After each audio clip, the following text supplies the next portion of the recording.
1313 Podcast, the most mediocre podcast in the Star Wars universe. I'm Jacob. I'm Jackson. I'm Tommy. Welcome back, all you Regs, to all you Shinies. Welcome to the podcast. This is the podcast. Before we start, please make sure that you check out the links in the description below to follow us on all of our social medias. That is Instagram, Twitter, and TikTok. Make sure that you join our Discord for all lovely Discordian talks. And make sure if you want to support us in an above and beyond way that you support us on Patreon. Because in our Gungan Boss tier on Patreon, we do a giveaway every month. And we are going to be giving away this Lego Advent Calendar for November 1st. That way, you get this bad boy before December starts, so you can start building it all throughout December. So if you want a chance to win this pretty cool Lego set, make sure that you are in the Patreon under the Gungan Boss tier. Yeah. And with that being said, we're coming at you live from the 1313 podcast studio. One more thing.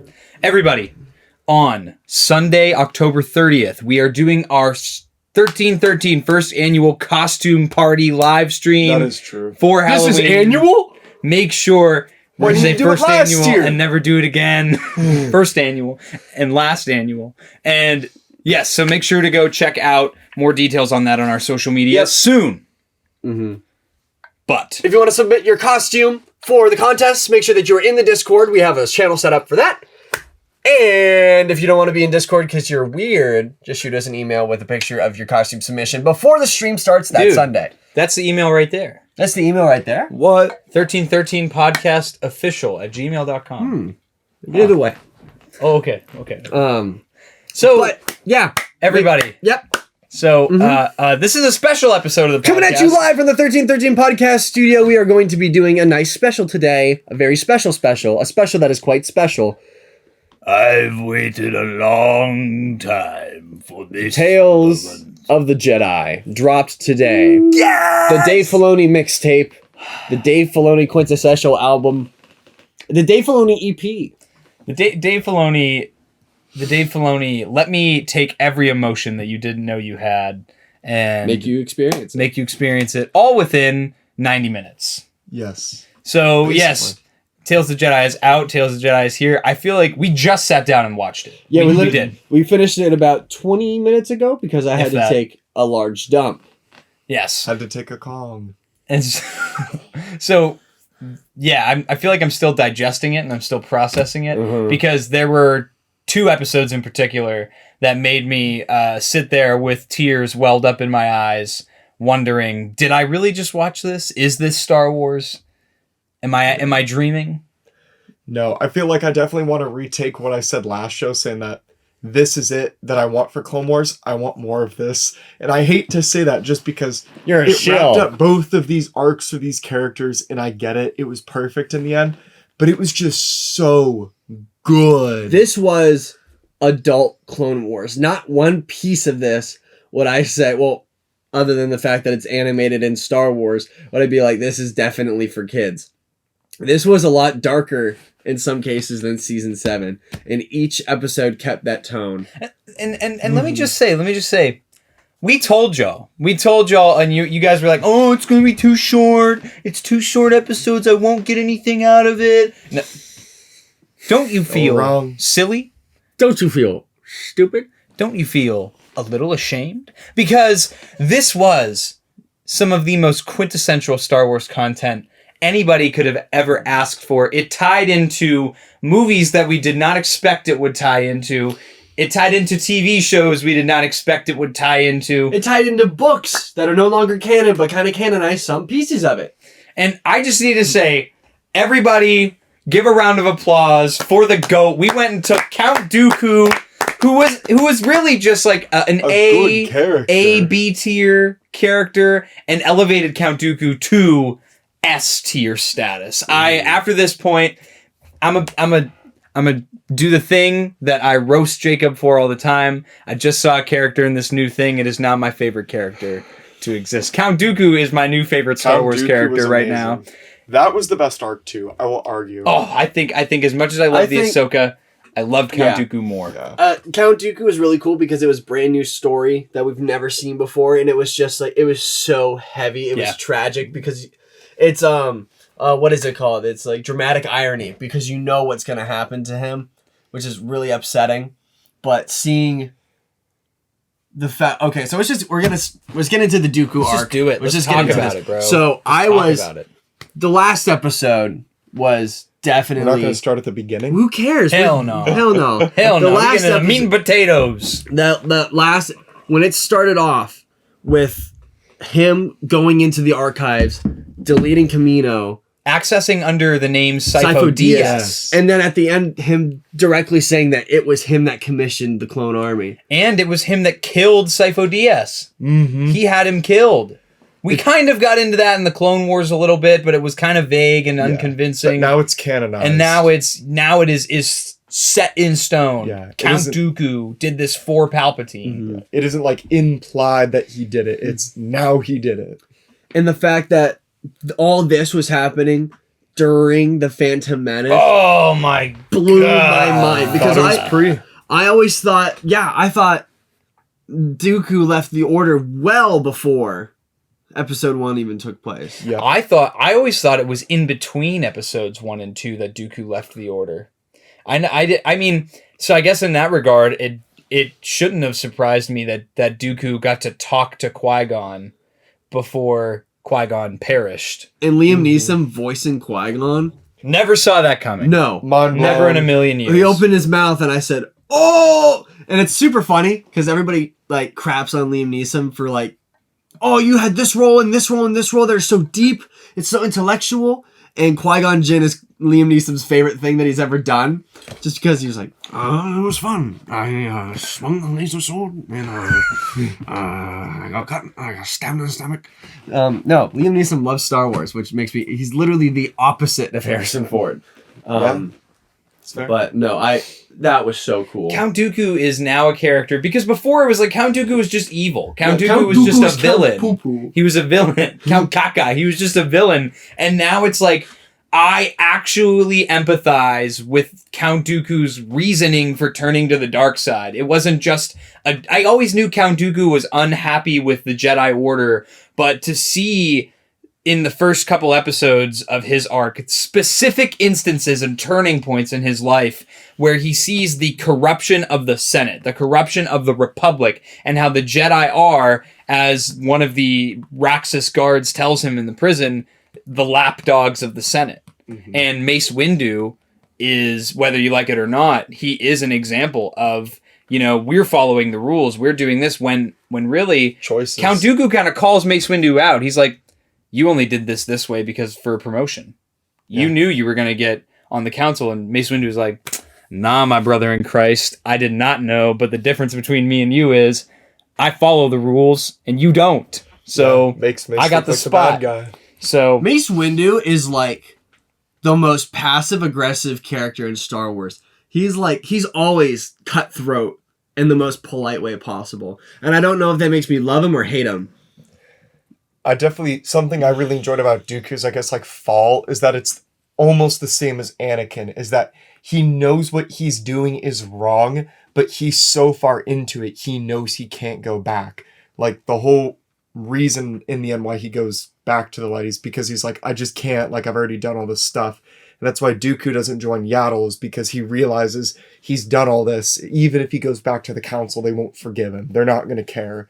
So he might as well go on with this grand scheme that he thinks will bring him. And it doesn't make it seem like he wants to betray Sidious in the end, because in the rule of two, you have to always overthrow the master. He resents Sidious for what he did to him, and that's why he wants Obi-Wan. And then on top of that, too, by the time of the Phantom Menace, in that third episode of the Dooku arc, you have the whole Jedi Order looks at not just him, but his apprentice as these kind of weird, kind of outcasts of the Jedi Order that are constantly coming up with crazy rumors and untrue things because they don't follow the Jedi code like the council tells everybody to. Because Qui-Gon is exactly like Dooku in that regard. He does not do things by protocol. Mm-hmm. And, dude, I think that's really what pushes Dooku over the edge is seeing you see how much he cares about Qui-Gon, and seeing not just how Dooku reacts to his death, but, even when he's still alive, like seeing the reaction from Jocasta Nu of like, oh yeah, everybody's talking about how crazy Qui-Gon is. The council thinks Qui-Gon is crazy because he's your apprentice. Yeah. That I think is what pushes him over the edge.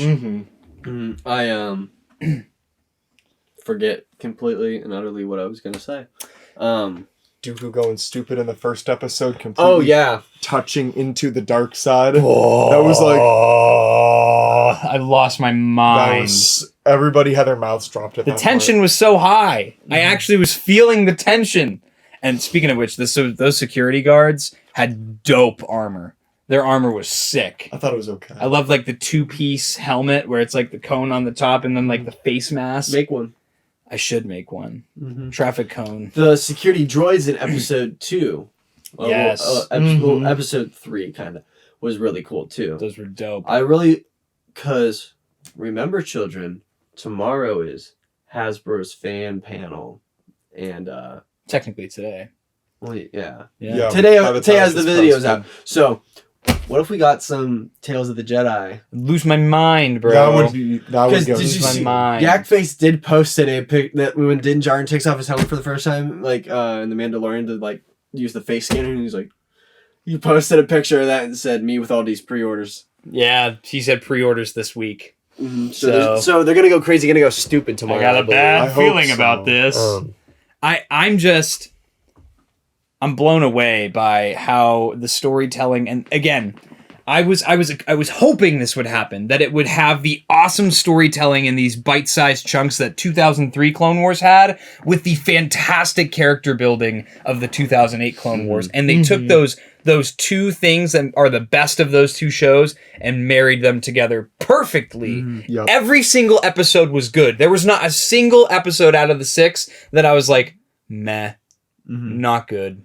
I think probably my favorite like shot, like just out of the entire show, was when Dooku is about to go meet up with Sidious, and then it shows just a wide shot, and Yaddle walks to the left, and Dooku walks to the right, and Yaddle's walking into the light, and Dooku's walking into the shadows. I'm like, visual imagery.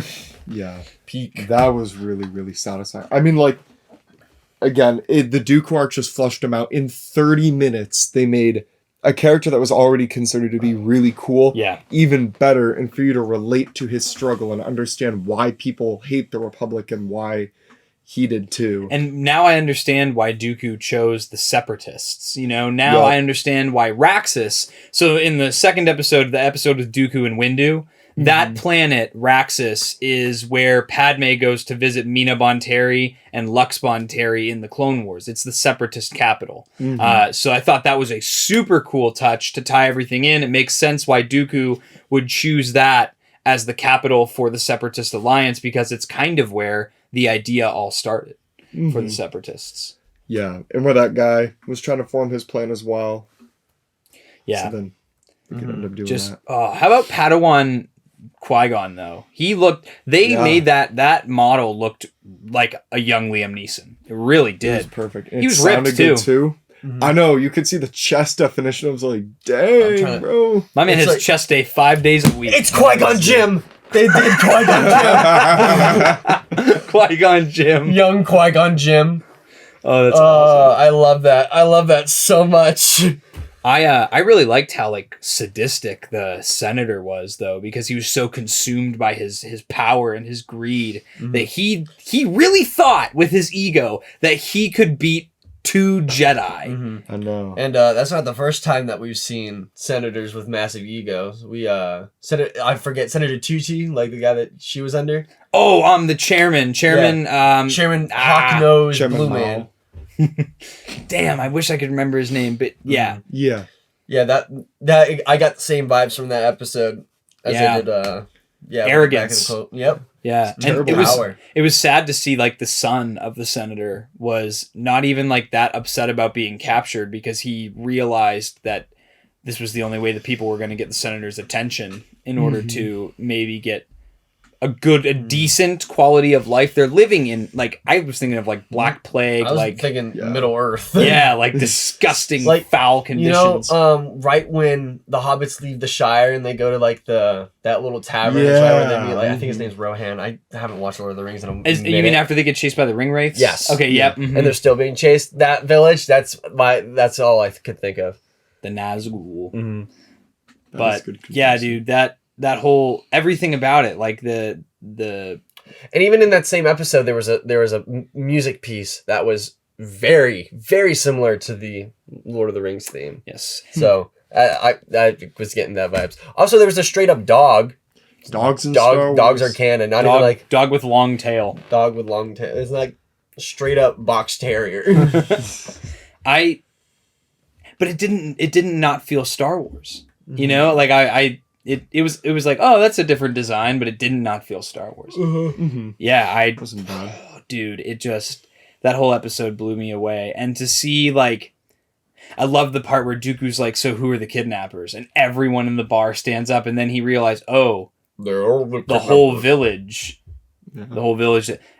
Again, fantastic storytelling about, like, the oppression of the government. Dooku is somebody who wants to do the right thing, and he falls into the wrong side. He falls into evil, and it's a kind of a tragic story of how, like, he has good intentions. He just wants justice, not for himself, but for the galaxy, for the average person. He wants justice for everybody by slaughtering Yaddle. Yep. Dude, poor Yaddle, bro. Yaddle, I teared up. I never knew. I never cared about Yaddle, bro. I teared up in that moment, but it wasn't for Yaddle. It was for the fall of Dooku. Yeah. It wasn't. I don't care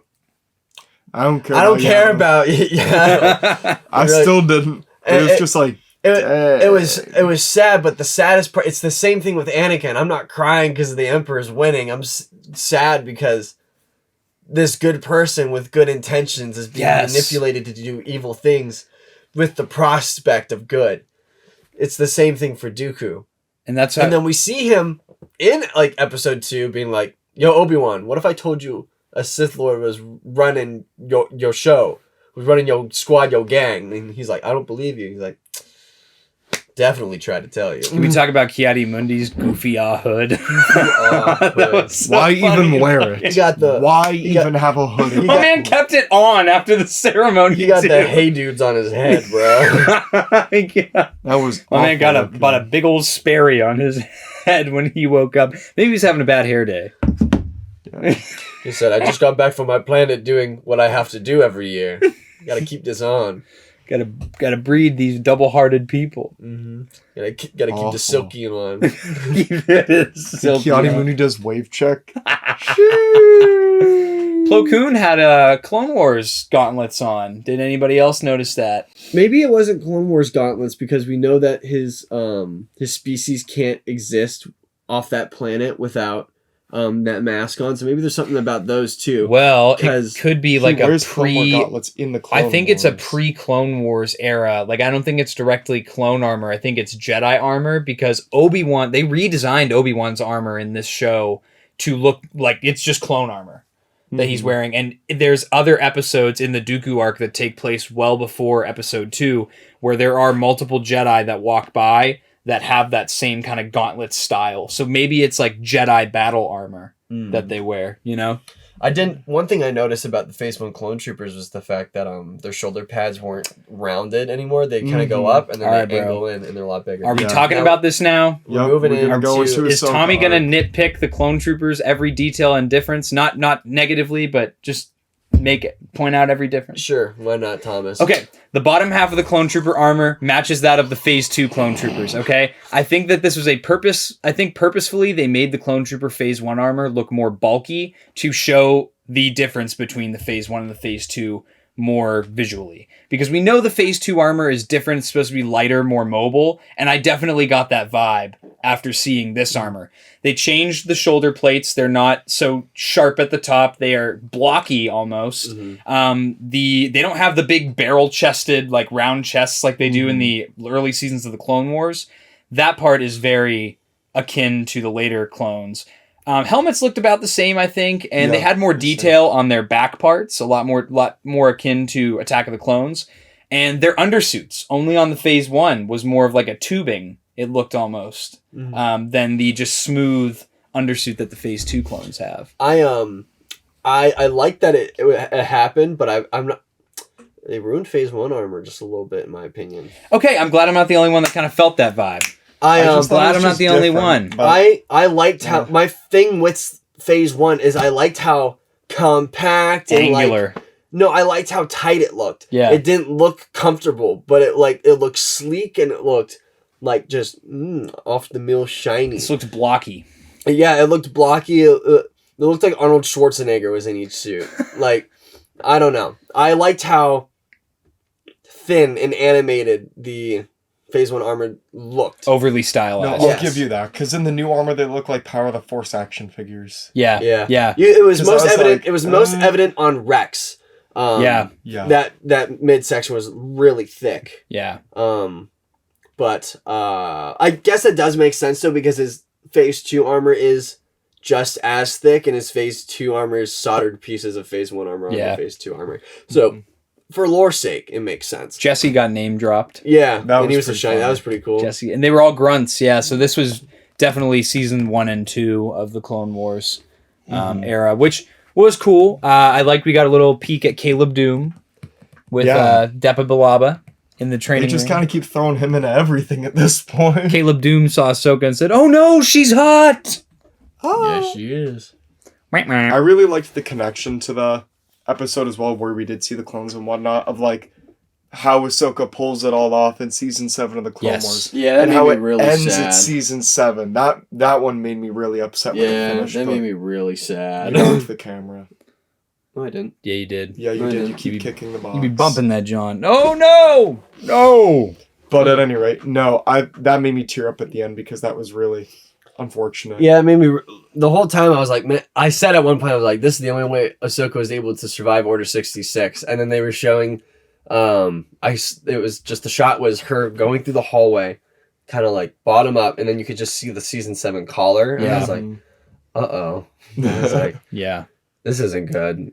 So we got another perspective on just before they go out and face everybody. And it made me very sad, because it made me think of victory and death. Anakin protected Ahsoka. The whole idea was that he wanted to protect her even if he wasn't physically there, because that's all ever Anakin wanted to do, was save others from dying. So this fits Anakin's character perfectly as well, you know? What'd you guys think of Anakin's redesign? Because his face was definitely different. I liked it. I thought it looked better. It was okay. You thought it looked better? Once again, I wasn't a fan of how it looked when it showed him when he was with his tunic. I think they should have just kept with the season 7 model that they had. It didn't. It just looked off, and I'm like, I think it looked. It is what it is. I think it looked great. That's the one I liked the most, actually. The redesign. I think it was. What did you think of how Anakin's armor sits on him now? For kind of like. It made him look big and buff, and it just felt more natural. Felt more natural. It made it look like, because it didn't just sit nice and tight to him. It looked like actual pieces of armor that were sitting over him. So yeah, I would say I disliked it because it was different, and I've grown up with something and I was used to it. Yeah, but it still looked good. I still liked it. It looks more like how the hot toy looks now. Yeah, I agree. So true. Also, the armor. This is the difference. The armor went down like completely to like a curve. It didn't. In the early season of the Clone Wars, it kind of swoops up at the shoulders. Yes. This one moved all the way down, kind of like how it is in Battlefront. Yeah. So it kind of dangles almost. Not like dangles. It just tapers with the shoulders. Yeah. Whereas in the in early season of the Clone Wars, it goes down and it comes up a little bit at the shoulder, so that way you can like do this a little bit. Yeah, that's what I mean. Like it looked like a piece of armor that actually laid on his arm instead of being that piece up there. So I did like that. It actually looks, let's see, almost. Is it like this one? No, this one has the upward taper on it. They also gave early season Ahsoka a soft redesign as well. Yeah, her clothes were a little bit different. They covered her up on the top a little more. Sadly. Sadly? She was 14! Bro, chill. She said she was 12. She said she was 12. I love that video. We need to talk about the Baby Ahsoka episode, though. Do we? Yeah. Yeah. Of course we do. Okay. The only good part of that, the dogs. The little fluffy bears. Whatever those were. Loth panda bear dog. Panda things. dog. Whatever it was. Loth bear. Cutest thing. All that matters. These things were so ugly. No, they weren't. I can't wait to see the Build-A-Bears of those come out. Got the Star and terrorize American the children. melon munchers. Melon. Right. No, I thought that was a good episode just because it kind of explains the origin of how they realized Ahsoka was the Jedi. Also was I knew that this whole series was going to hit different the second one, and they didn't give that little what was it called? The deer thing. The deer thing. Oh, a Kaibuck. Yeah, when they didn't Kaibuck. get the Kaibuck the Disney treatment and be like, Bro! They're like, watch it die. And I was like, they said, you must embrace death. You, my 1-year-old, my literal infant, watch this. Which, fun fact, a Kaibuck is actually the animal that Yoda rides on in the Battle of Coruscant in the 2003 Clone Wars. Mm-hmm. So now that's officially a canon creature. And isn't that what he rides on Kashyyyk? no. At first I had a moment there where I thought they were skinwalkers. Because they just stood up on their hind legs, and that was... Dude, one time I was walking in the woods with Delilah, and I was like, "Oh my gosh, look, there's some deer!" And it stood up on its hind legs. And went, "Oh!"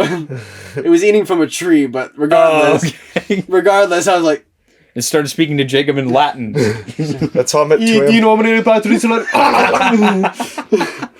Walk around the woods, it's Dude, like, I know you're real. I was driving home from school today, and there's these two spots where I always see deer. And I drive past the first one. I'm like, oh, there's no deer there today. That's weird. And I go a little bit further, and then just by the road, I just see. Stand there and go, no. You're slowed down to like 10 miles an hour. What if I want him to kill me? What if I want him to try? So, again, though, I really like how fleshed out the culture is of the Togrutas. Yes. And I like that the color, the shape, the size of the Montrals in Leku was different for every individual Togruta. I thought that was a really, really cool design choice. People. And it makes them seem... Zebra people. No, like what you're saying, we're getting character development and world building. That was the two biggest things we got from this and Andor. And we know that Ahsoka's father was an atheist and her mother was a religious person. Mm-hmm. Hey, that's true. That's facts. This reminded me a lot of the Village Bride episode of Visions. Oh, okay. Why is that? Because there's the very hypertension of the religion is the spirit of the nature around them. Okay, I see what so everything comes from... It's basically their way of boiling down the Force to like other things. Kind of like how people make the argument that Native American religions all kind of worshipped like the same God by calling it different things, by all believing that there was a main spirit that guided them in, with hunting and in the woods. Monotheism. Mm-hmm. Yeah. So, connections. Yeah. Super cool. And, that was dope. And then in the final arc. Bro... We had Obi-Wan v. Maul Part 2 treatment. We had a nice extended fight with Yaddle and Dooku on one hand, and then we had Samurai Ahsoka absolutely caps Random Inquisitor. I think that fits, though. That really does fit, because the next time that not the next time we see her fight with lightsabers, but most recently what we have seen in The Mandalorian, she does adopt the style of not being over flashy like what you see in the Clone Wars. She's been out of practice for a little while, but she's still a wise warrior. Yeah. She's making calculated attacks rather than just like flourishing and very quick. So, question. This was something, probably the only thing that I was not confused about, but I was having thoughts about for a while. So in the final episode where we have it, a classic Dave Filoni move. We open up the last episode right after we were getting emotional about seeing Ahsoka in her season 7 garb and how Anakin protected her. Mm-hmm. We open up to Padme's funeral on Naboo. Yeah. And we see Mon Mothma and Bail Organa in the crowd. Where was Jar Jar? Jar Jar was dead. And we see Bail looks across, sees Ahsoka, and he says to Ahsoka, "You couldn't have saved either of them." Do you think he's referring to Anakin and Padme?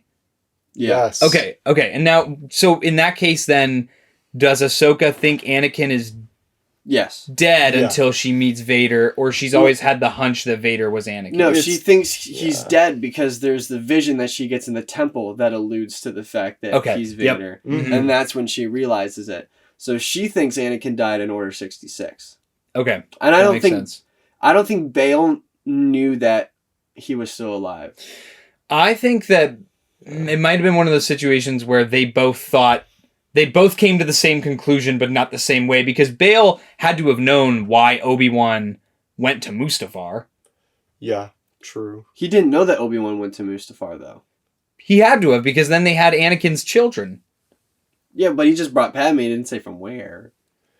I'm with Tom on that. We get into the weeds on this. Well, because Obi-Wan took Padme's starship and whatnot when he left. Yeah. I feel like he had to have known. So they came to the same conclusion. I mean, everyone came to the same conclusion. Anakin's dead. Mm-hmm. That's where they're at, you know? And again, it was very, very sad to see just exactly how they were reacting. Mm-hmm. And to see, again, I love that interaction with the shock troopers and Bail Organa.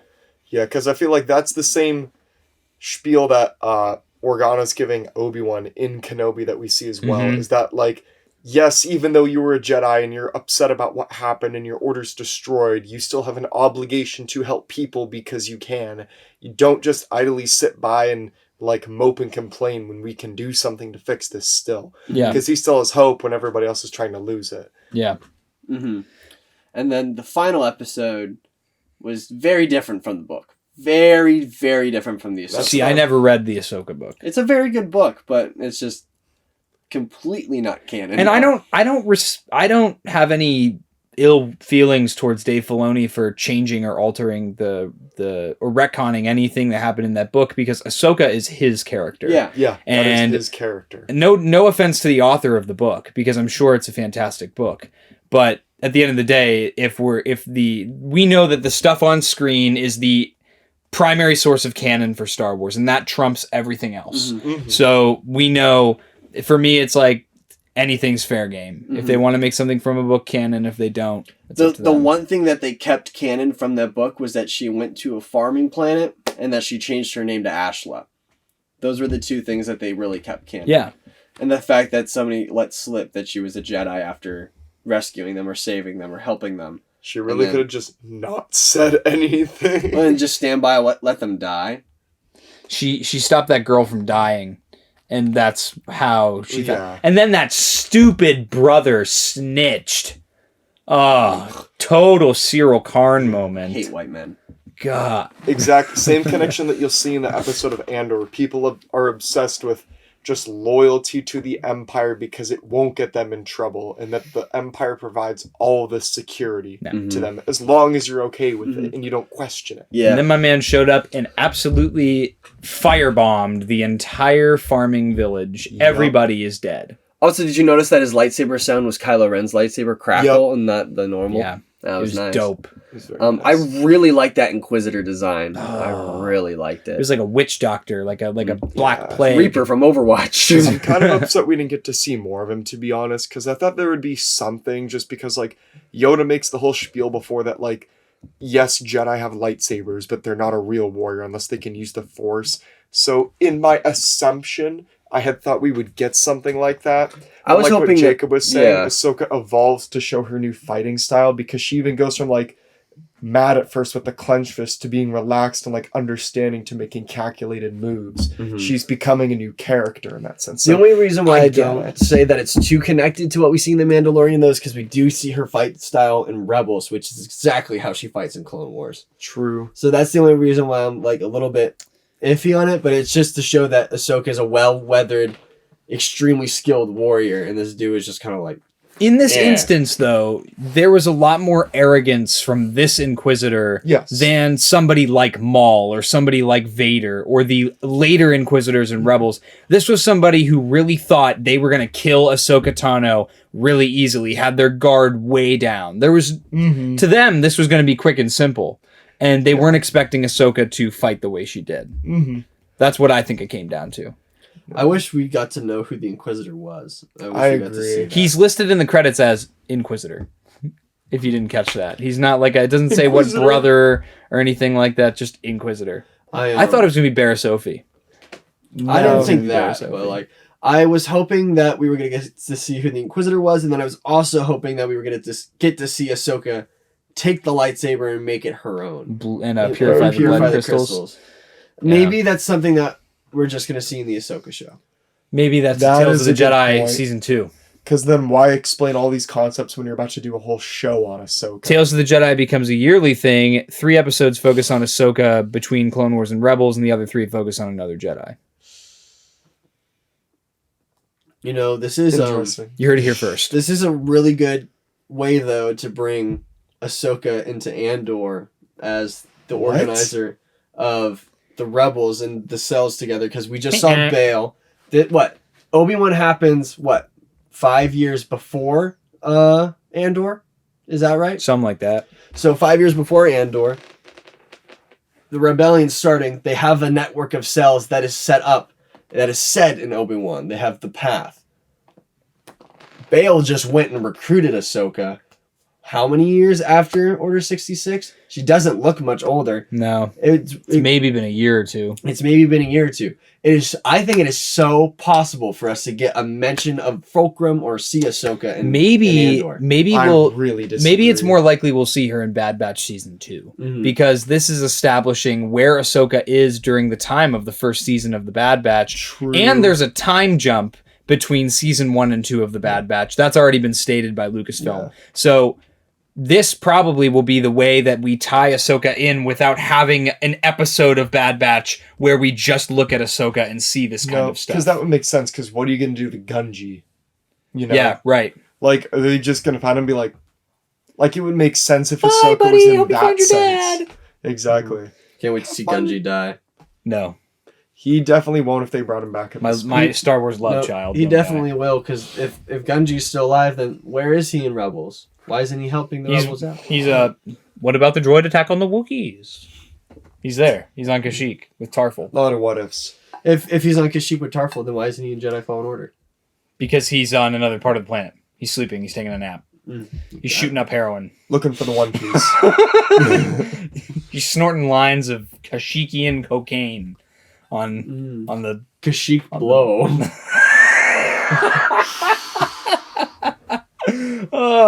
Jeez. He's shaking bacon, Kashyykian meth. All right. For the dragonflies of Kashyyyk. Looking bird. So I just want to keep going back to the Dooku, because everything about the Dooku episodes to me was just so freaking cool. I liked how Dooku is in the Mace Windu episode. He's defiant of the Jedi Order, but he's still generally following the rules. But there's a difference between Dooku in the first episode, where Dooku only draws his lightsaber in defense, like a Jedi should. And then when he decides to force choke, it's when he realizes that the way of the Jedi is not going to solve this problem. More people will die if he doesn't. The senator just said he's going to burn whole villages. Exactly. You know, if he doesn't take action. Bro! When he said that, I was like, this corruption must be eradicated. My bad. And in the second episode, though, Dooku draws his lightsaber first. He starts the encounter. You know, he's suspecting something going on and he's sure of it, but he draws his lightsaber before anyone else makes any move against him. Yeah. So that, to me, shows a difference even in that short span of time. And then in the third episode, we see Dooku go off the deep end after Qui-Gon passes. And for me, I thought Yaddle's character was something that should definitely be commended, because she talks like a normal person, which interesting. But she sympathizes with Dooku. She steps down from the Jedi Council. She wasn't a council member after we saw her in the immediately after we saw her in the Phantom Menace. She steps down because she hears Dooku out. She doesn't think he's crazy like the rest of the Order has made him out to be. And she agrees that the Council's cautiousness and lack of belief in Qui-Gon Jinn has brought his death.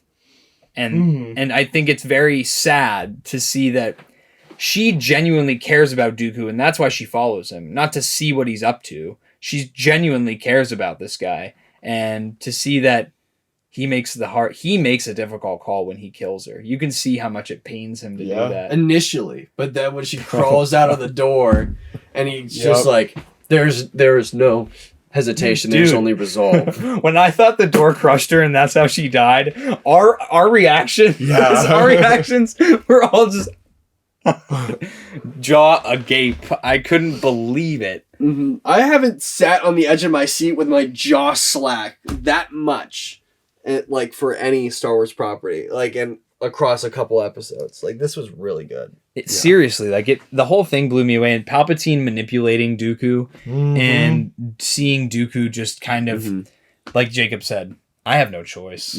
This is just... Oh, spoilers, by the way. Oh, yeah, sorry. Hey, guys, if you haven't seen Tales of the Jedi yet, make sure to skip to the end of the video here. And we'll get to... yeah, I mean, I feel like... I mean... Overall thoughts. Thoughts, S tier show. Wait a minute. Jackson can actually rate this because he's seen the whole thing. Jackson, what do you rate Tales of the Jedi? No, it's an amazing show. Absolutely. The only episode, I don't care about the first one. I really don't. No? I mean, I like that it gives us genuine world building into Ahsoka's species and cultural things as well. But compared to the action, the elements, and the story that we got in the other episodes, that's the only one I don't care about. Everything was perfect. Loved it. Would watch it again. My hot take. We'll watch it again. Here's my hot take. Tales of the Jedi better than Bad Batch Season 1. Oh, that's not even a hot take. That's far better. That is incorrect. But Tales of the Jedi is on par with Clone Wars for me. Tales of the Jedi is on par with Clone Wars. Yeah. I feel like there's a lot more I could say, but I'm probably forgetting because, again, we just watched it. Yes. So if you want to hear more thoughts about Tales of the Jedi, we'll probably talk about it if we remember anything in our weekly episode. But you should join our Discord. The Discord. Yeah, we have that would be fantastic. We have a nice channel on there where everybody's talking about Tales of the Jedi right now because it just came out. It's fresh in everybody's heads. Everybody's having a nice meaty discussion about it. So if you want to talk to some nice, polite, young or old fellas, make sure that you join the Discord. If you want to talk to children, Lucasfilm. More of this, please. More of this, please. More stuff. It doesn't have to be called Tales of the Jedi. More of this. I want more. Maybe sequel trilogy era of this. Maybe maybe what happens with Obi-Wan and Anakin between episode 1 and 2. Maybe Tales of the Jedi with 3 episodes of Ahsoka, 3 episodes of Annie Obi. Would be interesting. Tales of the Jedi, 3 episodes of Annie Obi, 3 episodes Yoda with Dooku. No, bro. Tales of the Jedi, 6 episodes of just 5s. 7 episodes of just 5s. 5 episodes of 5. 5 episodes of Zero the Hutt. 5 episodes. Stinky. Tales of the Stinky.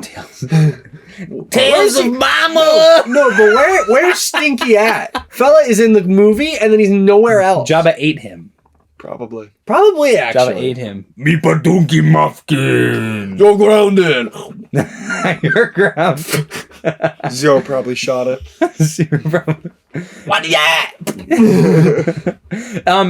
If you had to pick any Jedi you would want, other than Annie Obi, that you'd want to see if they did more of this style, what Jedi would you choose? Plo Koon. Yoda. I want to see Yoda young. I want Mace Windu. No. I want Rey and Finn. So now we're just choosing anybody. Well, apparently, I want Yariel Poof. I want Oppo Ramses. I want Eve Koth. Apparently, there's a movie in the works right now by James Gunn. Yes. We did see that. Allegedly. That's utilizing sequel era characters like Rey and Finn. But we're not going to talk about that until tomorrow's episode. So make sure if you want to hear us talk about what we think that's going to be about, make sure that you are subscribed to 1313 Podcast. You leave a like, you leave a comment, let us know what you thought about Tales of the Jedi, whether you liked it or not, and whether you want a Tales of the Jedi Season 2. Thank you guys so much for watching this episode, this special episode of the 1313 Podcast. Yes. We thank you guys for making it through with us. We actually had a decent discussion, a nice, long, decent discussion. It's very good. We made a bonus episode. Yes, so, yes. Follow us on Instagram, Twitter, TikTok. Follow us on Discord. Join the Discord. Support us on Patreon if you want to win that Lego Advent Calendar that is going to be given away on November 1st. So, if you want to win that, make sure that you are in the Gungan Boss tier. I'm Jacob. I'm Jackson. I'm Tommy. We'll see you guys tomorrow. Goodbye, everyone.